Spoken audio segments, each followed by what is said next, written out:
하나님 말씀은 구약성경 이사야서 30장 1절에서 5절까지입니다. 한 목소리로 함께 읽겠습니다.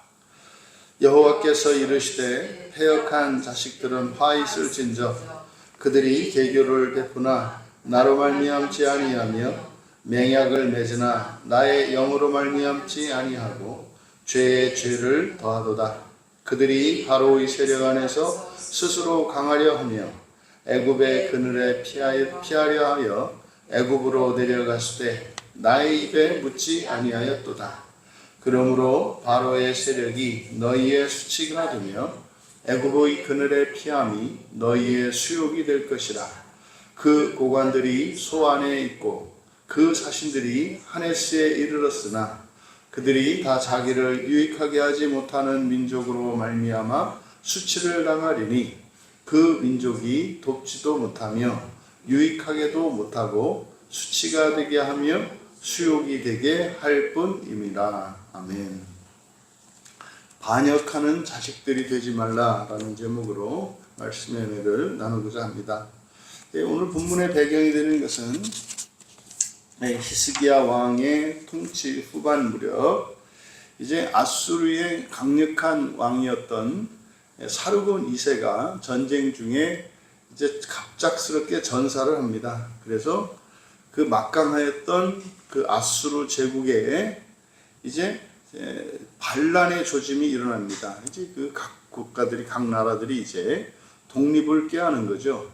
그때 이 남유다도 마찬가지로 이 히스기야와 그리고 유다의 정치인들 가운데 애굽의 친애굽파 정치인들이 그 틈을 타서 아수르의 반기를 들기로 합니다. 이때 이제 새로 왕이 된 산헤립이 이제 그 반란을 평정하기 위해 이제 원정하는 이런 시기입니다. 오늘 우리가 함께 나눌 이 본문은 이것은 우리들이 역사적으로는 히스기야 왕 말기에 아수르 왕의 침입으로 일어난 일입니다만은 이것이 우리들이 인생을 살아가는 동안 우리에게 닥쳐오는 그런 위기입니다. 위기가 닥쳐왔을 때 우리가 본능적으로 하나님을 망각하고 자기의 경험과 판단에 따른 가장 빠르고 확실해 보이는 그런 해결책을 찾기 마련입니다. 바로 오늘 우리가 함께 읽은 이 말씀이 바로 그런 상황과 관련된 하나님의 신탁을 다루고 있습니다. 그래서 이렇게 두려움에 사로잡혔던 히스기야와 그 유다의 지도층 정치인들이 이제는 하나님의 뜻을 구하고 하나님께 도움을 청하는 것이 아니라 그들의 눈에 보이는 그들 눈에 하나님과 같이 여겨지는 그 강대국인 애굽을 의지하기로 결정한 겁니다. 그때 바로 그들의 이 치명적인 실수에 대한 하나님의 엄중한 경고이자 이것은 오늘을 살아가는 위기를 만난 성도들이 어떻게 그 위기를 극복해야 하는지에 대한 영적인 이정표가 되는 본문입니다. 먼저 1절과 2절은 하나님을 배제한 계획은 반역이다. 그것은 지혜가 아니라 반역이다 라고 하는 것을 우리에게 가르쳐 줍니다. 이제 산헤립의 침략에 맞서서 이제 그들이 살 길을 나름대로 현실적이고 유효한 이제 방책을 모색한 건데, 그래서 여호와 하나님께서는 그들의 행동이 잘못된 것임을 질책합니다. 그래서 1절에 여호와께서 이르시되라고 되어 있는데 이르시되라고 번역한 이 단어가 네움입니다. 이거는 이사야서를 처음에 시작할 때 나왔던 단어이죠. 그래서 이 네움이라고 하는 말은 신탁에 해당됩니다. 여호와께서 직접 말씀하여 주시는 것. 이 보통 직접 계시라고 하지 않습니까? 그러니까 여호와 하나님이 직접적으로 나타나서 말씀하시는 이것을 네움이라고 하는데, 그래서 1절은 여호와께서 이르시되, 그래서 여호와의 신탁이다 이렇게 됩니다. 여호와의 신탁이다. 그리고 화 있을진저, 고집 패역한 자식들은 화 있을진저, 마찬가지로 화 있을진저 호의, 이거는 슬프도다. 그래서 문장이 이제 도치가 되어 있는데 원문은 슬프도다, 그 다음에 패역한 자식들이여 이렇게 됩니다. 그런데 여기서 패역한이라고 번역한 사라르는 고집부리다, 그리고 반항하다, 반역하다, 뭐 이런 뜻입니다. 그래서 그대로 직역을 하면 반역하는 자식들 이렇게 됩니다. 그래서 슬프도다, 반역하는 자식들이여 여호와의 신탁이니라 하고, 이제 여호와께서 직접 말씀해 주신 여호와의 신탁을 쭉 제시하고 있습니다. 그래서 신탁이라고 하는 의미를 가진 네움이라는 이 단어가 성경에 총 358회가 등장하는데요. 전부 선지서에 348회, 그러니까 전체 358회 중에서 348회가 전부 선지서에서 쓰입니다. 그래서 우리가 선지서라고 하는 이 성경들은 하나님의 직접 계시다. 그래서 나머지 10번이 어디에 사용되냐면 7번이 이제 모세오경과 그 다음에 뭐 다윗, 그리고 역사서, 모세오경과 역사서에 총 7번이 사용됩니다. 그리고 시편에 2번, 잠언에 1번, 이렇게 해서 10번을 제외한 나머지는 전부 선지서에 사용된 단어가 이 네움이라고 하는 단어다. 그래서 이 반역하는 자식들이라고 하는 것은 누구입니까? 이건 지금 아수르의 침략을 받은 이스라엘, 하지만 이게 직접적으로는 히스기야 왕과 유다의 지도자들이죠. 그들이 이제 왜 반역하는 자식들인지 이제 뒤에서 말씀을 드리는 겁니다. 근데 자식은 자식입니다. 그런데 반역하는 자식들이라고 이야기한 거예요. 그러면 왜 그들이 이제 반역하는 자식들이라고 말씀하였는가? 그 내용을 보면 1절의 내용이 뭡니까? 바로 그들이 계교를 베푸나 나로 말미암지 않고 맹약을 맞으나 나의 영으로 말미암지 않고 죄의 죄를 더하도다. 그냥 간단하게 이야기하면 하나님께 묻지 않고 또 하나님의 영이 배제된 계획을 세운 것입니다. 이것이 그들이 반역하는 자식들이 된 거예요.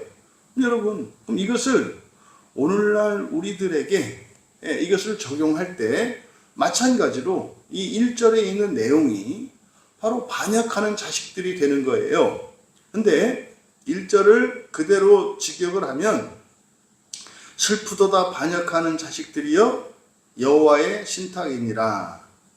그들이 반역하는 자식들이죠. 실제적으로는 히스기야와 유다의 지도자들이죠. 그들이 계획을 세우나 내게서 나온 것이 아니며 동맹을 맺으나 나의 영으로 말미암지 아니하여 죄의 죄를 더하는 도다. 이렇게 됩니다. 그러니까 이들이 하나님께, 히스기야와 그 지도자들이 하나님께 반역하는 자식들이 된 것이 뭐예요? 그 계획을 하나님과 맺지 않고 하나님이 아닌 다른 것들에게 의지한 거죠. 하나님이 아닌 다른 것으로, 또 하나님과 함께 아니라 독자적으로, 이것이 바로 반역하는 자식들이라고 하신 그 이유입니다. 그러니까 말입니다. 우리가 이 세상을 살아가는 동안 이러저러한 어려운 일들, 특별히 어려운 일들이 생겼을 때 그때 이것이 하나님의 영이 배제되고 묻지 않는 거죠. 이제 뒤에서 그래서 자세히 설명을 합니다만, 그러면 그것이 하나님과 상관없이 나 혼자 독단적으로, 독자적으로 계획하고 그 문제들을 해결하고 하는 거, 이거는요 아주 잘하는 겁니다. 자립심이 강한 거고요. 이거는 아주 훌륭한 거 아닙니까? 스스로 알아서 하니까 말입니다. 그런데 이것을 성경에서는 뭐라고 말씀을 해요? 반역하는 자식들이라고 한단 말이에요. 여러분, 교회 안에서 우리가 예수님을 믿고 살아가는 신자들이 오해하는 부분이 이런 부분입니다. 어떤 일을 잘하고 못하고에 대해서 성경은 관심을 갖는 게 아니라 하나님과 함께 하는 것이냐 그렇지 않느냐에 관심이 있습니다. 그러니까 여러분, 하나님 없이 혼자서 아무리 정말 위대한 일을 한다 한들 그것을 반역한다 한다 이 말이에요. 그런데요, 사람들이 보기에는 초라해 보일지언정 하나님과 함께 한다면 그것이 진실되고 기뻐하시는 자식이라고 말씀한다 이 말이에요. 여러분, 이것은 하나님의 직접적인 신탁이라고 말씀을 드렸습니다. 그러니까 이 신탁이라는 것은요, 아주 결정적인 순간에 아주 중요한 때에 선포되어지는 하나님의 직접적인 계시입니다. 그러니까 본문은 슬프도다 반역하는 자식들이요, 게으른 것 아니고요, 그리고요 무능력하고 무책임하고 불성실하고 이런 거 아닙니다. 이거는 굉장히 외교력을 발휘해서 이제 강대국의 도움을 받아서 다른 강대국으로부터 자국의 평화와 안녕을 번영하려고 하는 그런 탁월한 노력이고 수고입니다. 이제 뒤에 있는 내용을 보면 그것이 이제 왜 죄에 죄를 더하는 것인지 이제 구체적으로 이제 2절에서 이제 밝힙니다. 2절에 보시면은 그들이 바로의 세력 안에서 스스로 강하려 하며 애굽의 그늘에 피하려 하여 애굽으로 내려갔으나 나의 입에 묻지 아니하였도다. 여기를 번역을 좀 바로잡을 필요가 있는데 그대로 직역을 하면 이제 우리말 성경은 그들이라고 이렇게 이제 대명사로 주어로 만들었는데 뒤에 보시면 애굽으로 내려갔으되 이게 이제 분사구문이어서 주어입니다. 그러니까 애굽으로 내려간 사람들인데요. 그대로 직역하면 그 걸어가는 자들이 이렇게 됩니다. 그러니까 걸어가는 자들이 주어가 돼요. 그러면 이 걸어가는 자들은 누굽니까? 히스기야가 파견한 사신들이에요. 애굽에 도움을 요청하기 위해서 보낸 사신들. 그래서 그들을 그 걸어가는 자들이 이렇게 됩니다. 애굽으로 내려가기 위하여 내 입에 묻지 아니하고, 여기서 내 입에 묻지 않았다라고 할 때 여기서 이거는 여호와께 묻지 않았다는 게 아니에요. 조심해야 됩니다. 이 부분을 내 입이라고 표현한 이것은 여호와의 선지자들을 가리키는 말이에요. 그러니까 하나님의 계시를 대신 전하는 사람들, 지금 여기 같은 경우 여호와의 신탁을 이사야가 전하고 있잖아요. 그래서 하나님의 말씀을 전하는 선지자들을 가리키는 겁니다. 그래서 여기를 내 입의 의미를 정확하게 알지 못하면 여기에서 기도를 뽑아낸다고요. 내 입에 묻지 않았다 그러니까 기도하지 않는, 그래서 기도하지 않고 내려갔기 때문에 이제 이상한 기도가 이제 이런 데서 나오는 거예요.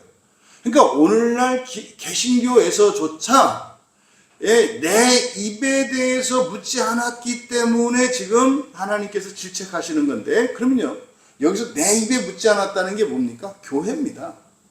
교회예요. 하나님의 말씀을 전하는 목사입니다. 이게 사실은 교회론에 관한 것이고 굉장히 중요한 신앙의 원리고 인생의 원리인 거예요. 그래서 내 입에 묻지도 않고 바로의 보호 아래 피난처를 구하며 애굽의 그늘에 숨으려고 하도다. 그러니까 지금 여기서 밝히는 것은 뭡니까? 이들이 지금 잘못한 게 뭡니까? 바로 내 입에, 선지자에게 묻지 않은 거예요. 나의 선지자에게 묻지 않은 거. 그러면요, 이제 나중에 가서 이제 히스기야가 선지자에게 묻고 죽을 뻥에서 이제 하나님으로부터 도움을 받지 않습니까? 그러니까 사후 약방문이었죠. 근데 어쨌든 사후라도 약방문을 했으니 이제 살아나는 은혜를 입습니다마는 애시당초에 선지자에게 물었어야 한다는 거죠. 그 다음에 이들이 뭡니까? 직접적으로 자신들의 구원책을 구한 거예요. 그게 뭡니까? 애굽행인 거죠. 애굽의 그늘을 선택한 겁니다. 근데 여러분, 항상 여러분들이 오늘날 아무리 현대 시대를 살아가고 있다 할지라도 말입니다. 성경은 바뀌지 않습니다. 구원의 진리도 바뀌지 않고 원리도 바뀌지 않습니다. 하나님과 구원이 필요한 사람들 사이에는 반드시 중보자가 있습니다. 반드시 중보자가 있어요. 중재하는 중간이 있다 이 말이에요. 이게 왕, 대제사장, 선지자라고 하는 직분이거든요. 오늘날로 이야기하면 반드시 교회를 통해야 합니다. 여러분, 교회는 더 이상 필요하지 않고 성경이 있으니까 우리가 하나님과 직접 만날 수 있다. 이게 종교개혁자들의 한계죠. 오히려 그들이 신앙의 근본적인 이 교리를 오히려 훼손시키는 바람에 개신교인들에게 치명적인 약점이 생긴 거예요. 하나님의 도우심을 받을 수가 없어요. 그러니까 여호와의 입을 건너뛰거나 무시하면 그게 반역하는 자식들이 된다는 거예요. 그러니까 이게 슬프다라고 말씀하시잖아요. 그러니까 여러분들이 어떤 문제, 어떤 어려움 앞에 섰을 때 여러분들은 반드시 그것을 교회와 목사와 반드시 여러분들이 상의하셔야 합니다. 목사 말을 들으라가 아닙니다. 상의를 해야 된다고요. 상의를 해야 된다고요.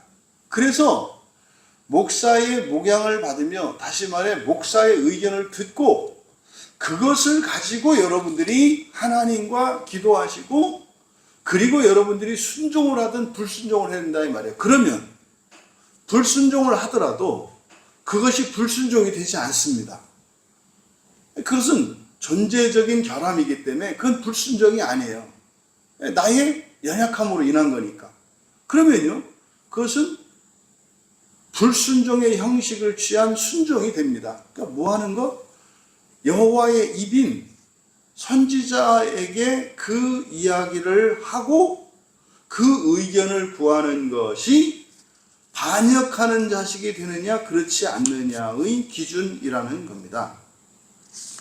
이들이 선택한 것은 선지자를 찾지 않았고 그리고 애굽행을 결정했습니다. 그러므로 3절에 이제 그러므로라는 말을 하거든요. 그러므로라고 하는 이 말씀이 뭐겠습니까? 이거는 이제 그들이 여호와가 아닌 애굽을 의지한 거죠. 여호와의 입인 선지자에게 묻지 않고 자신들끼리 그 계획을 세운 거죠. 이제 그러므로입니다. 바로의 세력이 너희의 수치가 되고 애굽의 그늘의 피함이 너희의 수욕이 될 것이다. 그러니까요, 그들이 그렇게 했기 때문에 사실상 애굽이 아무리 원래 강대국이어서 그렇게 도와줄 수 있는 상황이라 할지라도 그렇게 될 수 없게 되었다고 이야기를 하는 겁니다. 이게 그러므로의 의미예요. 근데 사실은 이들이 결정한 이 선택은 말입니다. 이미 신명기 17장 16절에서 모세가 이스라엘 백성들에게 정말 마지막으로 가나안 땅에 들어가기 전에 했던 설교 안에 들어가는 중요한 내용 중에 하나예요. 뭐요? 이스라엘의 왕들이 여러 가지 의무가 있거든요. 그 중에 한 가지가 뭐냐면 백성을 결코 애굽으로 돌아가게 하지 말라는 명령이에요. 무슨 말입니까? 어떤 경우든지 다시 애굽으로 애굽의 도움을 받거나, 다시 말해 이 애굽이라고 하는 것은 과거의 상징이고 하나님이 아닌 세상의 힘을 상징하는 거예요. 그러니까 어떤 것을 이유로 해서 또 핑계를 삼아서 결단코 세상의 방식으로 돌아가는 것은 영적인 퇴보라고 이미 신명기 17장 16절에서 말씀했다고요. 그런데요, 돌아갔잖아요. 그러니까요, 이들 때문에 오히려 애굽까지도 애굽까지도 그렇게 할 수 없게 되었다고 이야기를 하는 겁니다. 이게 역사적 배경이 어떠냐가 중요한 게 아니라 중요한 건 뭐예요? 멀쩡한 나라도 너희들 때문에 망하게 되었다고 말하는 거예요. 여러분, 그리스도인들은 축복의 통로일 뿐만 아니라 저주의 원인이 될 수 있다는 사실을 잊으시면 안 됩니다. 여러분들을 통해서 하나님은 구원하시기를 기뻐하십니다. 그런데요, 여러분들이 하나님의 기뻐하시는 뜻대로 살지 않으면 결국은 세상에 저주가 벗겨지지 않는 거니까 그게 저주가 되는 것처럼 그런 결과를 만들어 낸다는 거죠. 그래서 그들이 너희의 수치가 되고 너희의 수욕이 될 것이다. 오히려 도움을 받는 게 아니라 정반대라는 거죠. 여러분, 하나님과 함께하지 않는 해결책은 없습니다. 하나님과 함께하지 않는 어떤 구원의 방식 없습니다. 오히려 그것은 더 수치가 되는 길이라고 하는 것을 분명히 밝힙니다. 4절은 구체적으로 그들이 어떻게 했는지를, 그들이 한 행위가 무엇인지를 밝히는데, 그 고관들이 이제 사신들이죠. 소안에 있고, 소안은 애굽의 최북단에 있는 도시입니다. 또 그 사신들이 고관들, 사신들 같은 사람들입니다. 하네스에 이르렀으나, 하네스는 애굽의 가장 내륙에 있는 도시입니다. 그러니까 팔레스타인에서 내려가서 애굽의 최북단에 이르고 또 거기에서 뭐가 잘 안 된 거죠. 그래서 어떻게 해요? 애굽의 깊은 곳까지, 중심부까지 들어갔다는 거예요. 그럼 여러분, 굉장히 수고했다는 겁니다. 그러니까 무더운 그 광야를 지나서 험난한 길을 뚫고 갔을 뿐만 아니라 애굽에서도 그 광활한 영토 내에서도 엄청난 수고를 했다는 거예요. 그들은요, 나라를 구하겠다는 일념으로 최선을 다한 거예요. 훌륭한 거예요. 그런데요, 아무런 유익을 얻지 못했을 뿐만 아니라 오히려 거기서 수치를 당하게 됐다.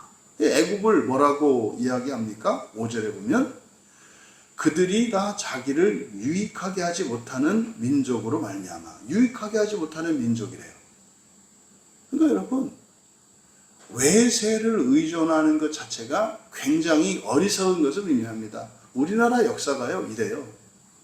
우리나라의 역사를 보면 전부 외세를 의지하려고 하다가 자중질환을 일으켜서 나라가 큰 어려움과 파멸을 겪는 일들이 계속 반복됩니다. 계속 반복됩니다. 여러분, 과거에는 우리가 하나님을 믿지 않았기 때문에 그렇다 할 수 있습니다만, 이제는 전 세계에서 아주 대표적인 교회가 있는 곳이 한국입니다. 이제는 이 나라는요, 하나님의 도우심과 보호를 얻을 수 있는 나라예요. 그런데 마치 이때 당시에 히스기야와 그 고관들이 그랬던 것처럼 오늘날 한국도 또 우리 한국의 역사를 보면 이런 일들이 계속 끊이지 않았던 것을 밝혀져요. 그래서 여러분, 자주국방이죠. 스스로 지켜야 하는 겁니다. 스스로. 그런데 힘이 없으면 안 되지 않습니까? 그런데 하나님이 우리의 확실한 피난처의 보호자죠. 그런데요, 이들은 그들에게서 피난처를 얻으려고 했습니다.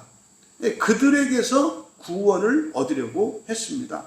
여러분, 그것이 아무리 훌륭한 일이고 열심히 한 일이고 최선책이었다 할지라도 하나님 없이는 그것은 임시 처방에 불과한 것이지 근본적인 해결책이 될 수 없다고 하는 사실을 기억해야 합니다.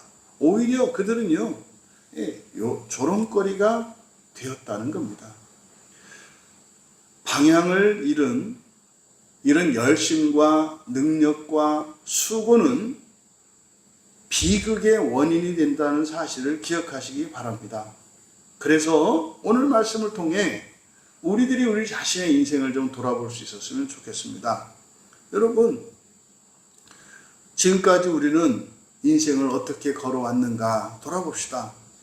이렇게 유다가 히스기야 왕을 비롯한 그 남유다가 남유다에게 닥쳤던 그런 위기의 순간, 우리 인생에도 이러저런 어려운 일들이 있었죠. 그때 우리는 어떻게 그런 문제들에 대처하고 극복해 왔는가를 돌아보자 이 말입니다. 여러분, 그때 여러분들이 목양의 관계 안에서 여러분의 그때 당시에 여러분의 그렇게 여호와의 입이 여러분에게 있었으며 또 그 여호와의 입의 도움을 과연 받았는지, 또 이것이 현재적으로 그러한지, 만약에 그렇지 않았다면 고아와 같이 목자 없는 양과 같이 살고 있는 것이며, 이것을 오늘 본문은 반역하는 자식들이라고 이야기한다는 사실을 기억하시기 바랍니다. 그러니까 이거는요, 뭐 질책하고 책망하는 게 아니라 뭐예요? 하나님의 슬픔을 나타낸다고요. 왜요? 그로 인해서 수치를 당할 거니까, 모욕을 당할 거니까, 그리고요, 멸망을 당할 거니까. 부디 세상이 만들어 놓은 이 애굽의 그늘은, 애굽의 힘과 이러한 피난처, 보호, 이런 그늘은 한순간에 해가 뜨면 사라져버리는 신기루와 같은 것임을 기억하시기 바랍니다. 위기의 순간일수록 우리는 멈춰서야 합니다. 그리고 세상을 향하던 우리의 발걸음을 자각하고 돌이켜 하나님께로 나아가야 하며, 그것이 현재로는 여러분들의 교회입니다. 그리고 여러분의 목양관계에 있는 목사입니다. 그래서 하나님이 세우신 그 대리자들을 통하여 하나님께 뜻을 아뢰고, 또 그 대리자를 통하여 하나님의 신탁을 들을 필요가 있습니다. 여러분들이 성경을 통해서 드러난 하나님의 뜻을 알 수 있습니다. 형식적으로는. 근데 여러분이 성경을 다 알 수 있습니까? 알 수 없어요. 아니, 목사인 저도 뭐 이렇게 한 편의 설교를 준비하는 그만큼만 이제 뭐 알아가는데 어떻게 여러분들이 알아요? 심지어는 몇십 년 목회 생활을 한 목사님들조차도 하나님의 뜻을 모르고 그냥 우왕좌왕하고 있는걸요. 이게 사실은 오늘날 종교개혁 이후를 살아가는 개신교인들의 치명적인 오류이고, 방향성을 잃어버리게 된 중요한 원인이 바로 목자를 잃어버렸다는 사실이에요. 제 경험도 그렇고 실제로 많은 분들에게 자기 목사가 있어 본 적이 별로 없어요. 실제로 목사가 있던 적이 별로 없어요. 그냥 여호와가 나의 목자다. 그래서 그냥 여호와가 나의 목자. 목사는 뭐 사꾼이죠. 목사는 사꾼이고 나의 목자는 여호와. 그러니까 사꾼한테 맨날 얻어 터지고 사꾼한테 이용당하고, 그래도 나의 목자는 여호와니까 내가 너 때문에 오는 줄 아냐? 여호와 때문에 온다. 그래서 보호를 못 받잖아요. 여러분들이 예수님을 믿는 게 좋아야 된다니까요. 예수님을 믿는 확실한 현실적이고 현세적인 이유가 있어야 한다니까요. 그게 다면 안 되죠. 여러분, 종말의 부활에 대한 증거가 여러분의 현재의 삶 속에 있어야 한다고요. 여러분이 교회 한번 나오는 것이 훨씬 이득이라고 하는 이 경험과 이 계산이 있어야 한다 이 말이에요. 여러분, 우리의 참된 요새시고 우리의 피난처이신 만군의 여호와 하나님을 기억하시며, 여러분의 일상에 크고 작은 이렇게 일상을 벗어난 어떤 일들이 있을 때마다 바로 그 전능자의 그늘 아래로 피해서 하나님의 은혜를 누리며 하나님을 더 사랑하게 되는 복된 성도님들이 되시기를 주님의 이름으로 축원합니다. 존귀하신 하나님, 하나님께서 이 땅에 태어난 모든 사람들이 부활하여 하나님 나라에 이르기까지 홀로 가지 않도록 주님의 몸된 교회를 세우시고 주의 말씀의 종들을 이 땅에 세우셔서 그들을 통하여 하나님의 계시를 밝히 드러내 주시고, 또한 그 과정을 통하여 말씀의 종들조차 온전케 하시며 구원을 이루어 가시는 하나님인 것을 잊지 않게 하옵소서. 주께서 세우신 이 거룩한 교회와 또한 목사와 교인의 이 목양 관계의 거룩함과 신령함을 잊지 않게 하셔서 그 영적인 유익을 누리며 하나님의 도우심과 복과 은혜를 누리며 살아가게 하옵소서. 감사하며 예수님의 이름으로 기도하옵나이다.